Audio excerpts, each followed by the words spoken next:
You're still watching the Business Edge, and it's time for international business news. I am Liko Onobanjo, and we start off from Asia. A high-level Chinese government meeting led by President Xi Jinping has called for stronger oversight and better security in financial tech, with the sector hit hard by a regulatory crackdown. The government's action has pummeled some of China's biggest tech firms, wiping out hundreds of billions of dollars in market value since last year.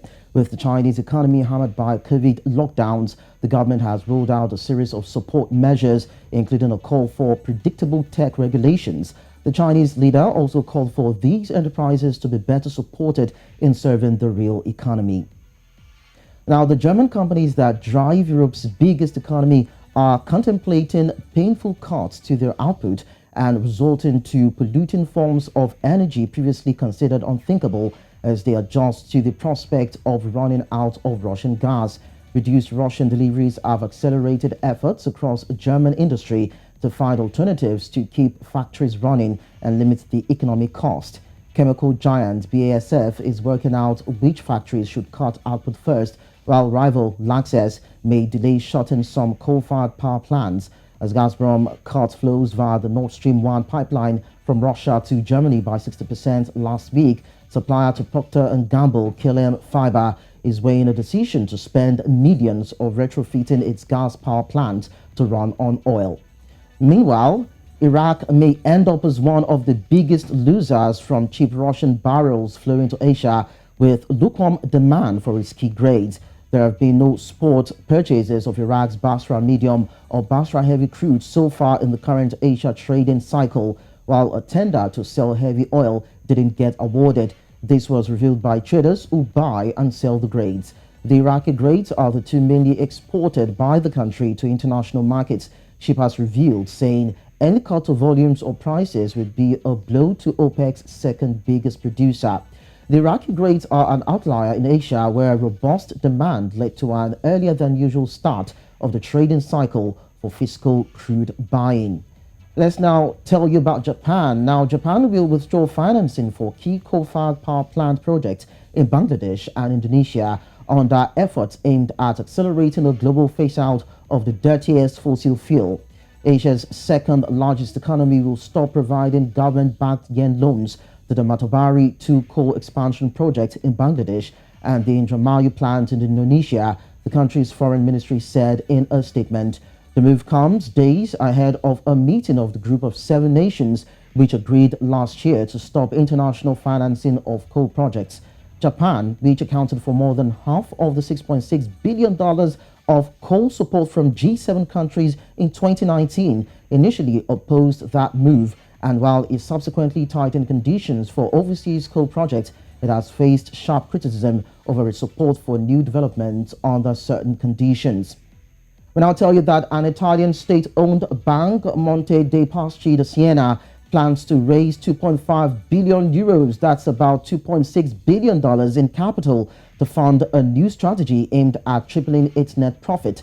Over the next 3 years, Italy owns 64% of the world's oldest lender after a 2017 bailout that cost taxpayers 5.4 billion euros.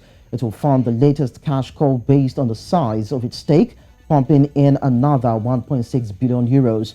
Under a new business plan for 2026, MPS, that is the bank, said it would lower costs to 60% of its income in 2024 from 71% last year.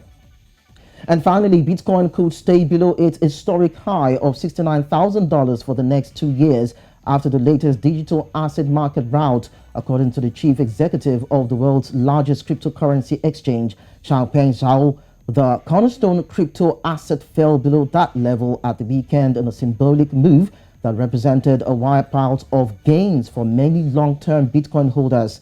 And Zhao said it will probably take a few months or years to get back above the 60,000 threshold. Bitcoin and other cryptocurrencies have been affected by several factors, including stock market declines linked to rising inflation and ensuing hikes in interest by central banks.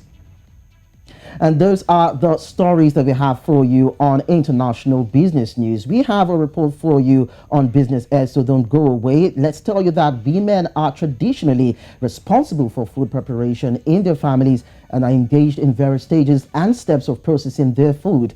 As providers of basic food, fuel, and water for their families, women have an important stake in the preservation and cultivation of the environment. So, why then do we not have more women than men in the business of agriculture in Africa?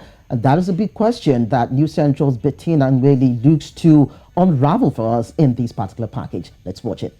There are numerous things that Africa can provide for its people: fertile land fields, high quality and plenty yields, numerous cattle, good education for children, financial security, a better home, and an even better life for all.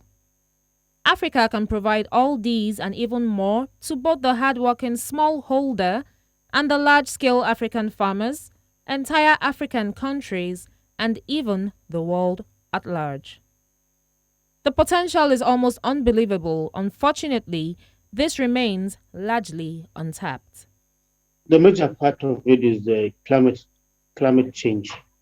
Climate change in the sense that if you could look at it from last year, the rain started very, very late and stops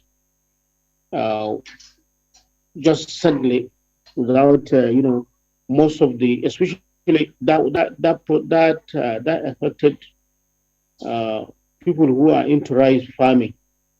And secondly, the issue of chemicals, that is fertilizer, now is beyond reach for most farmers. Farming is a vital profession because without farming, the world would starve to death. But despite the huge role farmers play, most farmers across the globe continue to face great challenges in their line of work.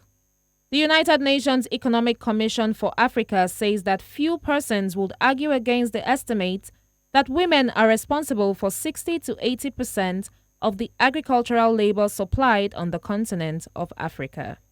According to the International Food Policy Research Institute, more than 60% of all employed women in Africa, south of the Sahara, work in agriculture.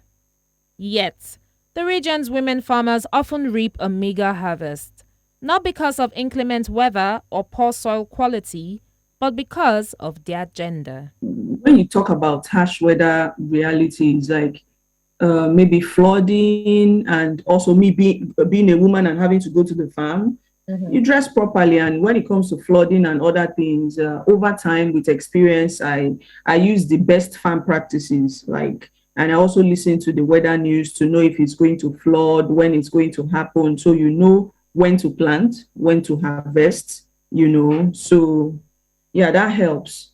So security is very, very challenging. And then road network, someone has harvested and then the road is so bad, they can't get into the farm to get out the produce, from the farm. And then storage facilities.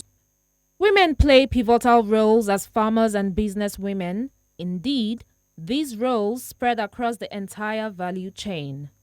That being said, investing in female agricultural productivity may very well be a high return activity to reach other objectives such as increasing female empowerment. Bettina Nweli, New Central, Lagos.